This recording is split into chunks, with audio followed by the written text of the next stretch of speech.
Moja kwa moja kutoka London, hii ni idhaa ya Kiswahili ya BBC. Mbio za urais wa Marekani zaanza huku Hillary Clinton akimzidi kidogo Bernie Sanders, lakini Trump atetereka. Wakati wimbi la wakimbizi likitatiza Ulaya, tutakwenda katika kambi hii kubwa kabisa duniani ya wakimbizi kutazama hali ilivyo. Mkuu wa zamani wa usalama wa taifa wa Uganda aburuzwa katika mahakama ya kijeshi kujibu tuhuma za kutotii amri. Michezo ya Olimpiki mjini Rio itaendelea kama ilivyopangwa licha ya mlipuko wa virusi vya Zika. Mamlaka Brazil zinasema tishio ni kwa wanawake wajawazito tu, wengine watafute sababu nyingine ya kuhofia.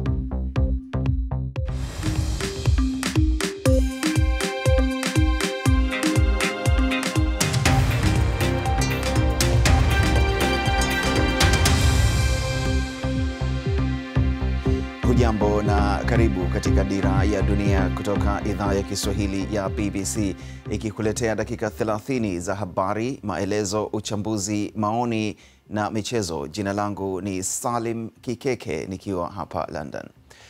Tajiri mkubwa na mfanyabiashara nchini Marekani Donald Trump amesema kushindwa kwake katika mbio za kuwania urais chini ya chama cha Republican ni jambo ambalo hali mtatizi kabisa na halitomvunja moyo. Bwana Trump alishindwa katika kura ya Iowa na ya Republican na Senator wa Texas Ted Cruz. Senator wa Florida Marco Rubio alishikilia nafasi ya 3. Kwa upande wa chama cha Democrat, Hillary Clinton aliibuka mshindi kwa kura chache dhidi ya Senator wa Vermont, Senator Bernie Sanders. Alex Muridhi ana taarifa hiyo. Hawa ni wapigaji kura wa kwanza katika shughuli ya kumchagua rais. Walijitokeza kwa wingi, na baada ya miezi kadhaa ya kumsikiliza mtu huyu ambaye matamshi yake mara nyingi ni ya kushangaza, ni wao ambao inaelekea walifanikiwa kupenyeza na kuingia ngome yake. Lakini Donald Trump bado hajakwisha, ila inaonekana amekuwa mnyenyekevu zaidi baada ya kushindwa. Ni watu maalum, tutarudi mara nyingi. Nadhani hata huenda nikarudi hapa na kununua shamba, ninapapenda. Ilikuwa ni mgombea mwingine wa Republican asiyependezwa na mfumo wa serikali hivi sasa aliyepata ushindi, Ted Cruz, aliyeshikilia nafasi ya kwanza. Yeye siye anayependwa sana miongoni mwa wafuasi wa Republican. Pesa zaidi huenda zikawa zimewekewa mtu huyu, Senator wa Florida Marco Rubio, watatu, lakini akionekana kama mgombea mwenye uwezo mkubwa na bila shaka ndiye anayeogopewa zaidi na Democrat. Ushindani wao ndio uliokuwa mkali zaidi katika historia ya Democrats. Kura chache zilimtenganisha Hillary Clinton na Bernie Sanders, pambano ambalo huenda likamkumbusha jambo waziri wa mashauri ya nje wa zamani, lakini hatimaye akiibuka mshindi Iowa. Ni heshima kwangu kusimama katika mlolongo mrefu wa Wamarekani walioleta mabadiliko, kuamua kwamba hali iliyopo si nzuri ya kutosha na kusimama wima bila kufanya lolote halifai, na kuwaleta watu pamoja ni jambo ambalo litaimarisha maisha ya Wamarekani. Lakini mpinzani wake anatambua umaarufu wake na ari utaweza kumpa nafasi. Na sababu ambayo imetuwezesha kufanya vizuri sana hapa Iowa, sababu ambayo inanifanya kuamini tutafanya vizuri hapa Hampshire na katika majimbo mengine yatakayofuata, sababu ni kwamba Wamarekani wanasema la, hatutaki uchumi uliovurugwa. Na baada ya haya kufanyika katika jimbo moja, njia ya kuelekea White House bado ni ndefu mno. Alex Muridhi, BBC. Kumbuka, ukitaka maelezo zaidi kuhusiana na taarifa hii unaweza kupata moja kwa moja kupitia simu yako ya mkononi, bbcswahili.com, taarifa hiyo ya uchaguzi wa Marekani na mbio za kwenda White House kupitia simu yako ya mkononi, bbcswahili.com. Na sasa tuangazie taarifa nyingine zinazogonga vichwa mbalimbali vya habari duniani kwa wakati huu. David Cameron amesema Uingereza huenda ikapiga kura ya maoni kuhusu wanachama wake katika Umoja wa Ulaya. Waziri mkuu huyo wa Uingereza alikuwa akizungumza baada ya miswada kuwasilishwa iliyokuwa ikijaribu kuishawishi Uingereza kubaki ndani ya Umoja wa Ulaya. Bwana Cameron amesema umoja huo unaipa fursa nzuri Uingereza. Kampuni ya kutengeneza magari ya Tata nchini India imesema imeamua kubadilisha jina la toleo la gari jipya ambalo lingeitwa Zika. Kampuni hiyo imesema itatafuta jina jipya kwa sababu ya masaibu yanayowakumba walioathirika na virusi vya Zika ambavyo vimesambaa kwa kasi Amerika ya Kusini. Mjumbe maalum wa Umoja wa Mataifa Staffan de Mistura amekuwa akikutana na serikali ya Syria kwa siku ya pili kuhusu mazungumzo ya amani mjini Geneva. Wapatanishi kutoka serikali wamesisitiza kwamba mazungumzo rasmi bado hayajaanza na wanasubiri orodha kamili watakayoshiriki kutoka upande wa upinzani. Bwana Mistura anatarajiwa kukutana na makundi kutoka upande wa upinzani baadaye. Mamilioni ya wakimbizi na wahamiaji wanahamia nchi mbalimbali na nchi nyingi za Ulaya pamoja na zile zinazozunguka Ulaya zinalazimika kuwapokea maelfu ya watu wanaovuka na kuingia katika mipaka yao. Ni changamoto iliyoikabili Kenya kwa kipindi cha miaka 25 kutokana na vita vya wenyewe kwa wenyewe nchini Somalia ambavyo vimesababisha kuundwa kwa kambi iliyo kubwa zaidi duniani ya Dadaab. Ni kambi iliyopo kaskazini mashariki mwa Kenya na ni makazi ya watu 350,000. Debula Kabwagira ana taarifa hiyo. Katika jangwa lenye joto kali, watu 350,000 wanaishi bila kujua hatima yao katika kambi ya muda na wamekaa hapa miaka 25. Wanaoishi Dadaab wanategemea msaada na hawaruhusiwi kufanya kazi au kuondoka kambini isipokuwa kama wanarejea nyumbani. Gamana Salat alikuwa na umri wa miaka 14 alipowasili kambini mwaka 1992. Leo anaondoka pamoja na watoto wake 7, wote ambao walizaliwa hapa na hawajawahi kuishi kwingine. Mwanzo maisha yalikuwa mazuri hapa, lakini sasa hali ya maisha imezorota. Nilikuwa nikipokea mahindi kilo 20 kwa mwezi mmoja. Hakiwezi kutosha kwa watoto wangu 7. Alikimbia vita vya wenyewe kwa wenyewe ambavyo vilisababisha maelfu ya watu kuyakimbia makazi yao, vile vikosi vilivyokuwa vikikabiliana na Al-Shabaab. Watu wengi wanafikiri ni hatari kurudi nyumbani, kwa hiyo wanabaki hapa wakiwa wamekwama nyuma ya uzio huu wa mwiba. Zamzam Yusuf ana umri wa miaka 19. Alizaliwa hapa na hajawahi kuondoka kambini. Tofauti iliyopo baina ya maisha kambini na Somalia, amesema, ni kwamba unapata elimu hapa, lakini baada ya kumaliza shule hakuna kazi na hakuna usalama. Unaweza kuuawa kirahisi kambini, amesema.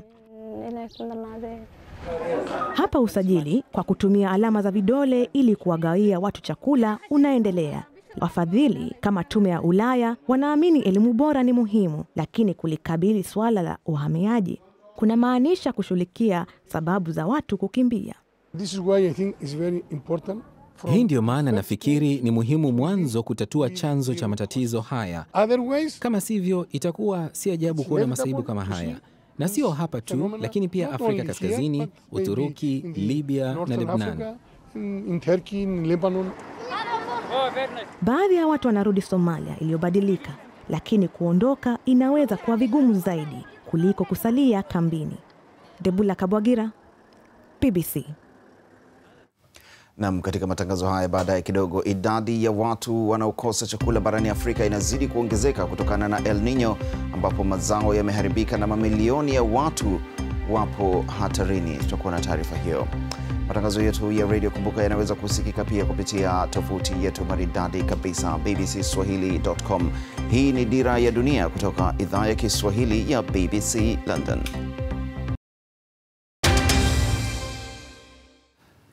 Karibu tena katika Dira ya Dunia kutoka idhaa ya Kiswahili ya BBC. Uko nami Salim Kikeke. Habari kuu siku huu.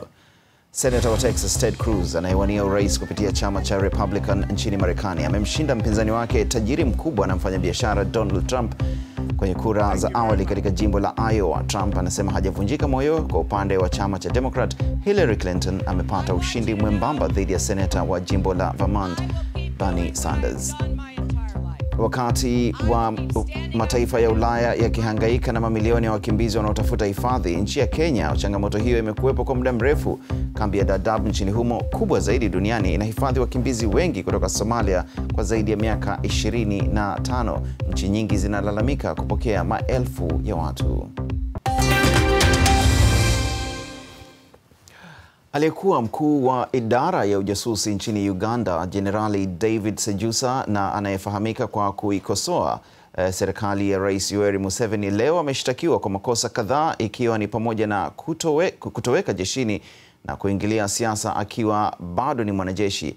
Hajakiri wala kukanusha mashtaka hayo. Mahakama ya kijeshi iliamuru awekwe rumande hadi tarehe 9 mwezi Februari, wakati kesi yake itakapotajwa tena. Siraj Kalyango alikuwa mahakamani. Ni kizimbani katika mahakama ya kijeshi Makindye, Kampala, ambapo Jenerali David Sejusa alikuwa akisikiliza kesi dhidi yake katika mahakama hii ya kijeshi. Miongoni mwa kesi ambazo zinamkabili ni kutoweka jeshini kwa muda mrefu na vile vile kushiriki katika mikutano ya kisiasa, ingawa yeye ni mwanajeshi kamili wa jeshi la Uganda, kinyume na sheria za jeshi la Uganda pamoja na sheria za kisiasa. Mashtaka yote hayo ameyakanusha, anasema hayafai. Pamoja na mawakili wake wanapinga mashtaka hayo, wakisema kwamba kuna kesi kama hiyo ambayo iko katika mahakama kuu, ambapo walitaka mahakama ieleze ikiwa Jenerali Sejusa bado ni mwanajeshi ama alistaafu. Yeye anasema kwamba aliomba kustaafu, na amiri jeshi mkuu katika madai yake anasema katika mazungumzo yake alionyesha kwamba yeye amestaafu, na mawakili wake pamoja na yeye wanapinga mojawapo ya kesi zinazokabili kwamba alipotea kutoka jeshi na vile vile alishiriki katika mikutano mbalimbali ya kisiasa huku akiwa na mwanajeshi kamili. Zaidi ya watu milioni 1.5 wanakabiliwa na njaa nchini Zimbabwe, kwa mujibu wa shirika la Umoja wa Mataifa la chakula duniani. Hii ni kutokana na mavuno haba mwaka uliopita kufuatia ukame wa muda mrefu. Mashirika ya kutoa misaada yameanza kusambaza chakula katika baadhi ya maeneo na yametoa wito wa msaada zaidi kutoka jamii ya kimataifa. BBC imesafiri eneo la Hwangwe kaskazini mwa Zimbabwe na kutuletea taarifa hii inayosomwa na Dayo Yusuf. Hizi ndizo sura zilizoathiriwa na ukame. Wazazi wanasaidiana na watoto wao kupakua magunia ya mtama na njegere. Kwa miezi 4 iliyopita, msaada huu kutoka Marekani umekuwa tegemeo la pekee la uhai katika kijiji hiki cha Lambo. Kabla ya kugawa msaada, maafisa wa shirika la World Vision wanahakikisha kuwa majina yako sawa katika orodha ya wanaostahili. Wanaopokea ni takriban 80,000, kila mmoja kopo la mafuta, kilo 2 ya mtama. Charles Muzamba anashukuru sana kupata msaada huu. Ng'ombe wake 3 wamefariki kutokana na njaa, amebakia na mmoja pekee. Hiki chakula kinatufaa sana, japo hakitoshi kwa mwezi mzima, lakini tunaweza kula kwa wiki 2 hivi. Hatuli tena kama tulivyozoea awali. Tukisaga unga wa mtama tunakula jioni pekee. Tutatafuta kingine chakula mchana. Charles hawezi tena kukuza mahindi shambani mwake, kwani jua kali limeharibu udongo. Kwa hali kufikia hapa, hatujaona mvua kamwe. Hakujanyesha mwaka huu. Labda tumepata siku 2 pekee za mvua. Tulipolima hapa, tulikuwa tukipata zao nzuri. Hata tulilima eneo kubwa zaidi. Our focus is in Mashingo. Mjini Harare, shirika la WFP limekuwa likishirikiana na serikali ya Zimbabwe. Kufikia mwezi Januari, zaidi ya watu milioni 1 wamekuwa wakipokea msaada wa chakula hapa na kwingineko nchini. Hali inatarajiwa kuwa mbaya zaidi. Idadi ya wanaohitaji msaada huu bila shaka itaongezeka. Ifikiapo mwezi Machi, zao litakuwa limepungua vibaya zaidi kuliko mwaka uliopita. Kwa hiyo tuko katika hali ngumu sana kwa upande wa chakula nchini Zimbabwe. Food availability and food access in Zimbabwe. Msaada huu unatarajiwa kutolewa mjini Hwange hadi mwisho wa Machi, na hii ina maana familia ya Muzamba angalau ina chakula mara moja kwa siku. Dayo Yusuf, BBC. Katika michezo usiku huu, huenda alitangaza kustaafu, lakini huenda akarudi ulingoni tena. Floyd Mayweather Money huyo anasema anashawishika kurejea tena ulingoni kutokana na kivutio zaidi cha ahadi ya fedha nyingi. Peter Musembi atakuwa katika ulingo huu hapa kutuletea habari hiyo pamoja na nyingine kadhaa za michezo. Hii ni idhaa ya Kiswahili ya BBC. Nitarejea baada ya takriban dakika 2.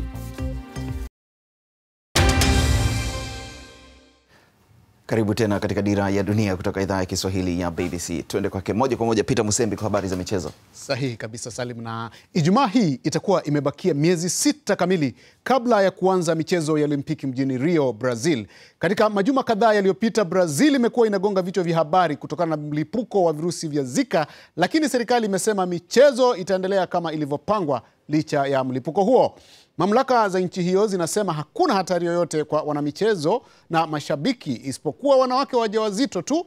Awali shirika la afya duniani lilikuwa limeonya kwamba maradhi yanayohusishwa na virusi vya Zika yanaweza kuwa tishio kubwa kwa afya ya umma duniani kiasi cha kutangazwa swala la dharura. Rais wa kamati ya Olimpiki duniani amesema hakuna sababu yoyote ya kuwa na wasiwasi.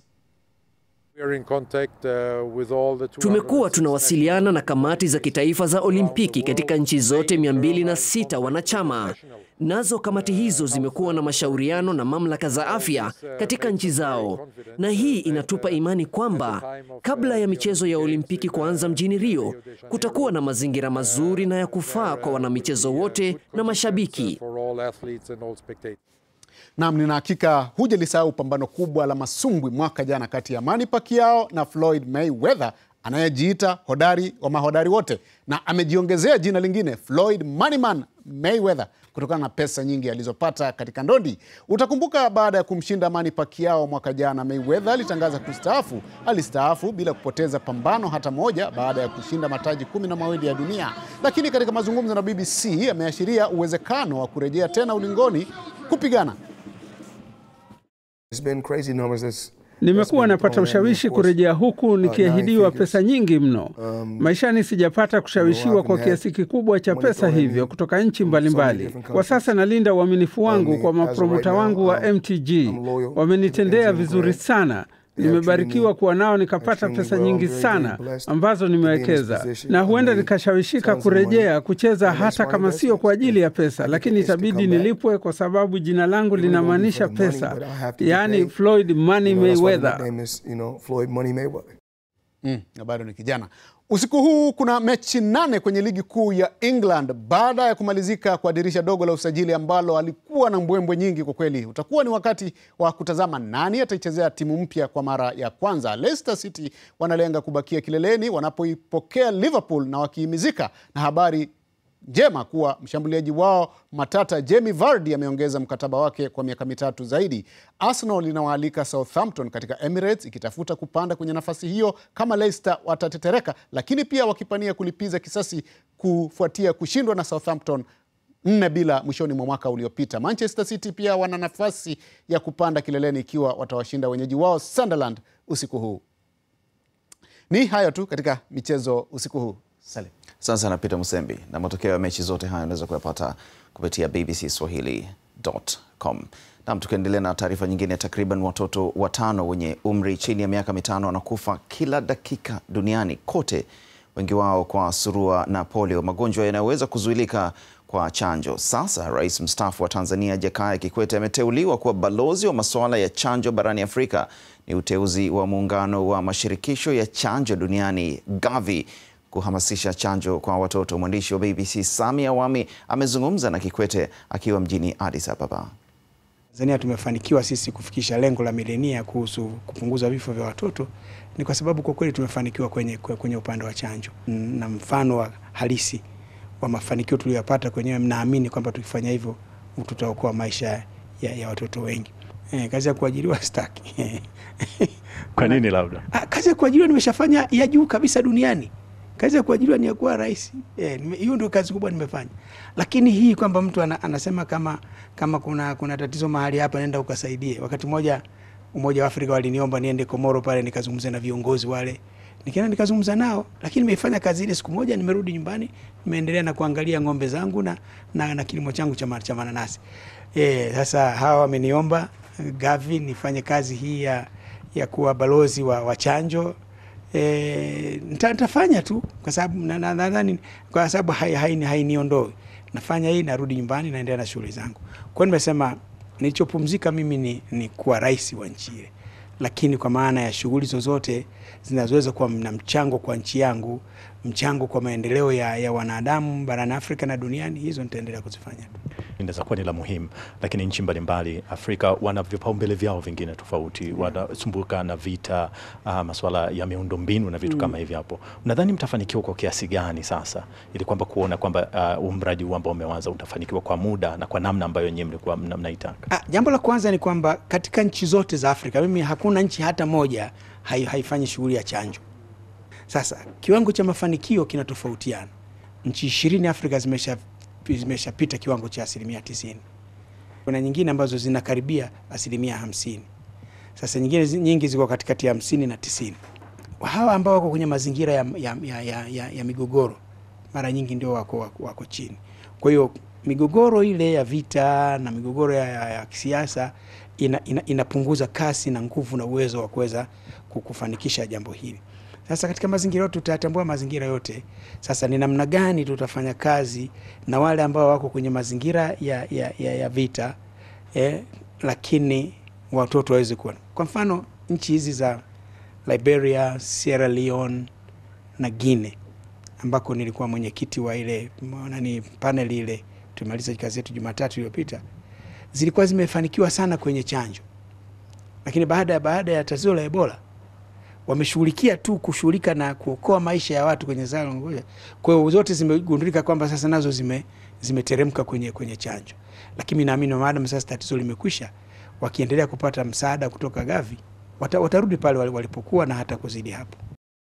Jakaya Kikwete, huyu rais mstaafu wa Tanzania, akizungumza na mwandishi wetu Sami Awami mjini Addis Ababa, na amepokea ujumbe mwingi sana kuhusiana na swala la wakimbizi katika kambi ya Dadaab nchini Kenya. Kiriku umeniandikia hapa kupitia Facebook. Wewe unasema kwamba wakimbizi hao waliwahi kuwa raia kama sisi sote na hakuna budi basi wapewe uraia. Miaka 25, unasema ukimbizini ni mingi sana. Isaya Sambo unasema si vizuri kuacha wakimbizi kwa muda mrefu hivyo bila kuwa na makazi ya kudumu. Na Juma mwanaharakati anasema mara nyingi wakimbizi hukimbilia sehemu ambayo ni salama na tulivu, ambayo hupata huduma za kijamii.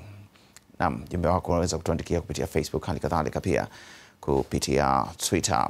Naam, kumbuka habari zaidi unaweza kuzipata kupitia tovuti yetu bbcswahili.com. Kama nilivyokudokeza, mechi zote za EPL usiku huu utapata matokeo yake katika tovuti yetu bbcswahili.com. Kurasa wetu huu hapo, hali kadhalika uchaguzi wa Marekani na matangazo yetu ya radio pia yanapatikana kupitia tovuti hiyo.